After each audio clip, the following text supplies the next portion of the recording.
Hello, everyone. Welcome back. I'm Kris. This is Indo-Pakistan War 71. Pakistani submarine fights back. This is requested. Click on that thumbs up. This is the operations room.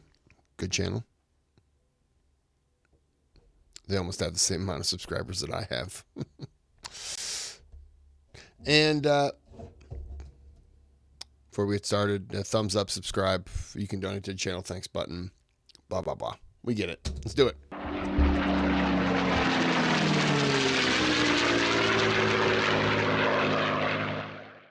This video is sponsored by Goat Guns, makers of authentic die-cast miniature gun models.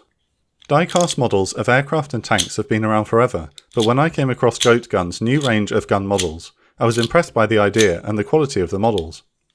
At 1:3 scale, each model has detailed working moving parts. When you select and receive your Goat Gun model, you assemble the kit yourself. The parts snap and screw together. Each Goat Gun kit comes with 3 dummy rounds and makes the perfect interesting desk display. When assembled, I found the models to be reassuringly weighty. I just picked up this M1 Garand, Thompson submachine gun and gun rack.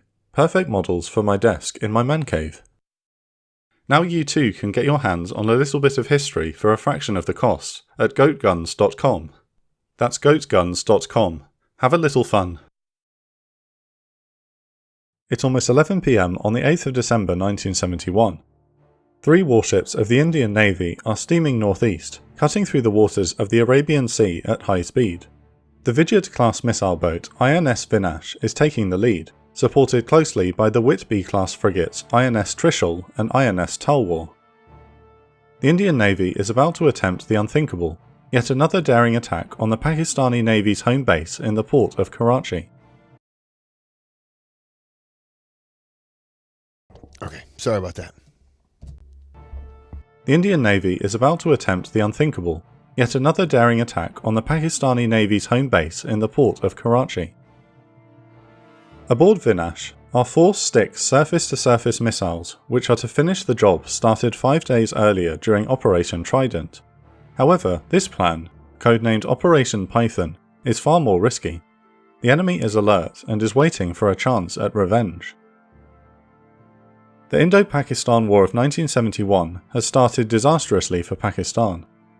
The success of Operation Trident has embarrassed Pakistani military leadership and caused serious damage to its naval forces and the fuel supply in Karachi.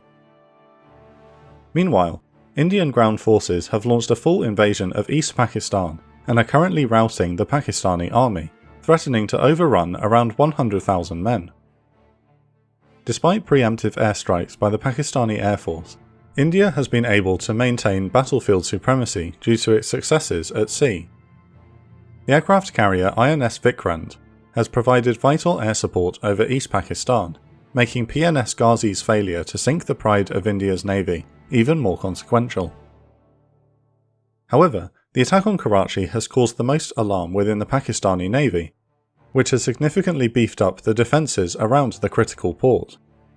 The day after Operation Trident, Pakistani reconnaissance aircraft begin patrolling the waters outside Karachi both day and night. It is now extremely difficult to approach the port within 200 miles without being detected. The Indians learn just how paranoid their enemy has become when on the 6th of December, a message from the Pakistani Navy is intercepted, detailing how the Pakistani Air Force accidentally strafed one of their own warships near Karachi. Nonetheless, the vitally important oil tank farm near the harbour was only partially damaged in the first attack, and another one will be needed to further cripple India's enemy. Vice Admiral Jikal Kuravila decides to launch Operation Python the night of the 6th of December. However, stormy weather over the next 2 days makes the attack impossible, and Kuravila postpones until the night of the 8th of December. With the benefit of calmer seas, Operation Python begins at sunset. Whereas the Indian Navy attacked Karachi from the southeast during Operation Trident, the Vinash, Talwar and Trishul are approaching the port from the southwest to confuse the enemy. Furthermore, Vice Admiral Kuravila has taken his flagship, the INS Mysore, on a diversionary mission to raid the Pakistani coastal region of Makran.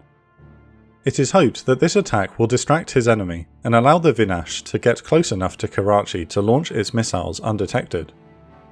The Indian Air Force will also launch an airstrike on the Pakistani air bases in the area at the same time to maximise damage and chaos. While en route to the objective, the strike force detects radar emissions emanating from a Pakistani naval frequency. An enemy patrol boat is tracking the formation and relaying its position to Pakistani Naval Command. This threat must be neutralised before the Pakistanis can respond quickly. As the strike force nears the Manora Peninsula, INS Talwar fires a surface-to-surface missile at relatively short range. The small Pakistani patrol boat is hit and sunk while the strike force continues towards Karachi. Just before 11 PM, INS Trishal's electronic surveillance unit reports that the central radar at Karachi has stopped rotating and is now pointed directly at the Indian warships. The Pakistanis know they are coming. With no time to waste, the Karachi strike group quickly closes the distance to the harbour.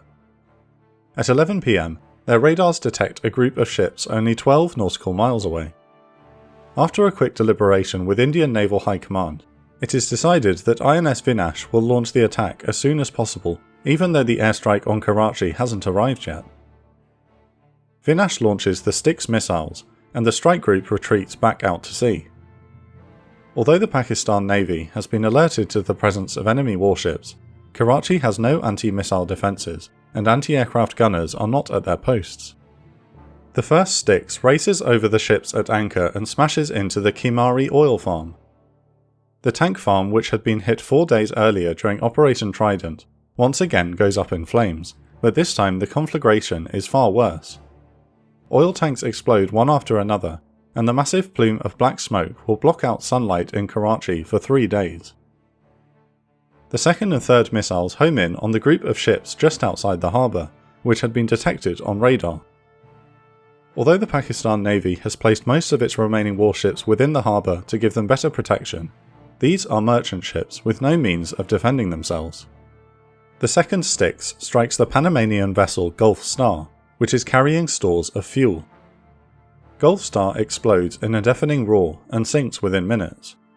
The third missile targets the British-flagged cargo vessel Harmattan. The Styx strikes Harmattan and sets the merchant ship on fire. She will later sink after burning for hours. The last missile bears down on the Pakistan Navy tanker PNS Dhaka. Dhaka's crew have been able to activate their anti-aircraft stations and spot the incoming missile. She engages the Styx, but the Soviet-made missile is too fast to be brought down with conventional gunfire. Dhaka takes a direct hit on her port side, which ruptures the forward fuel tanks. Immediately, the call goes out to abandon ship, but 45 men, including the captain, stay behind to fight the flames. Their heroic actions will end up saving the ship, and she is later towed into Karachi. That's gotta be scary as hell. Ship gets hit, and you've seen 2 other ones go down. I'm guessing they saw it, but could be wrong. And you're on there just trying to put out that fire, just hoping that it doesn't ignite something else. And just, I mean, that's it. They train for this type of stuff. So it's, us thinking about it's completely different. But, oh man, that's got to be scary. However, Dhaka is damaged beyond repair and she will be scrapped after the war. The night sky glows bright red as the tank farm and merchant ships continue to burn.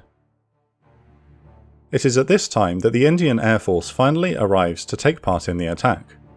Hawker hunters dive in to bomb further fuel and ammunition depots around the port. The Pakistani air defences fire wildly into the night sky, hitting nothing. However, stray anti-aircraft rounds strike the Greek cargo ship Zoe, which catches fire. Despite attempts to save the ship, she will sink soon after.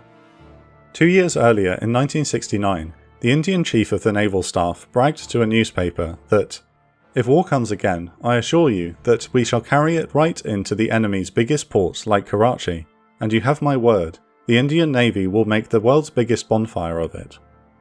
Needless to say, the Indian military has made good on this promise. Over 50% of all the fuel stocks in Karachi have been destroyed, along with billions of dollars worth of munitions kept in warehouses. Operation Python is a decisive victory for the Indians and another devastating defeat for Pakistan.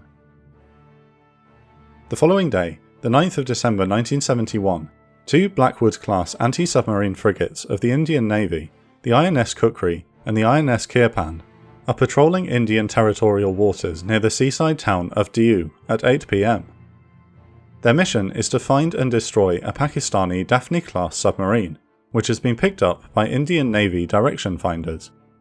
Aboard INS Kukri, Captain Muller is in command of the anti-submarine task force and is having difficulty getting his ship's sonar to work properly. He must reduce his speed to just 12 knots to allow his sonar to sweep the ocean floor. However, this makes his warship an inviting target.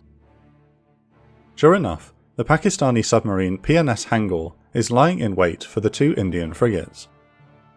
A week earlier, Hangul allows the Indian fleet to sortie out of Bombay without a fight, and its crew is determined not to let this opportunity slip away. To regain control over the sea, Pakistan's navy has dispatched its entire submarine squadron to hunt and destroy enemy vessels. India retaliates with Operation Falcon, a massive anti-submarine effort to keep the sea lanes open. Having detected PNS Hangul, INS Kukri and INS Kirpan continue to sweep the ocean floor with their sonar, while two Westland Sea King helicopters lift off from the Indian frigates to help in the search. Meanwhile, Hangul's commander, Tasneem Ahmed, orders his crew to work out a firing solution and prepares to attack the Indian warships. At 8:27 p.m, Hangul fires a torpedo at INS Kirpan. Kirpan's sonar picks up the incoming torpedo too late, and its captain orders futile evasive maneuvers. However, the torpedo turns out to be defective and passes right under Kirpan without exploding. The Pakistani submarine swings to the south to attack INS Kukri, which is still continuing west on a constant bearing. After 20 minutes, Hangul fires another torpedo, this time at Kukri. Although the ship is at action stations, the crew is relaxed and listening to a radio broadcast coming from Kukri's loudspeakers. At 8:49 p.m, the torpedo explodes directly underneath the keel of the ship, breaking its back. Multiple smaller explosions further ravage the vessel as munitions begin cooking off. Captain Muller orders abandon ship, but stays at the bridge to go down with the ship. INS Kukri sinks after only 2 minutes, taking 194 sailors with her. The Hangul once again attacks the Kirpan, which is steaming south to rescue survivors. Commander Ahmed fires another torpedo which forces Kirpan to reverse course and run to the north. Kirpan succeeds in outrunning the torpedo, and Ahmed orders Hangul to break off the engagement, content with the damage they have caused. The sinking of the Kukri proves to be the last major naval engagement of the Indo-Pakistan War of 1971. A week later, on the 16th of December, Eastern Command of the Pakistani military officially surrenders to Indian forces. East Pakistan is dissolved, and the newly independent nation of Bangladesh rises from its ashes. The war is a humiliating debacle for Pakistan, which has lost a third of its army, a quarter of its air force, and half of its navy. Wow. Thanks in part to Operations Trident and Python, India has become the dominant power in the region. However, Pakistan begins plotting its revenge, which will bring the two nations into conflict once more in the future.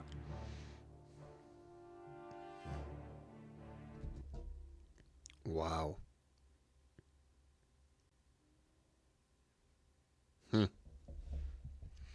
Wow. Okay. Well,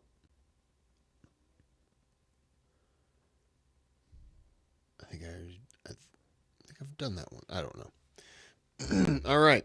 Well, we're gonna end it here. Sorry, I didn't talk a whole. I'm. This is fascinating because I don't know much about it, so really don't have much to add. So I apologize if you were expecting me to just blah blah blah blah blah blah. All right. Well, we're gonna end this here. Hope you enjoyed. Until next time, have a good day. Have a good night.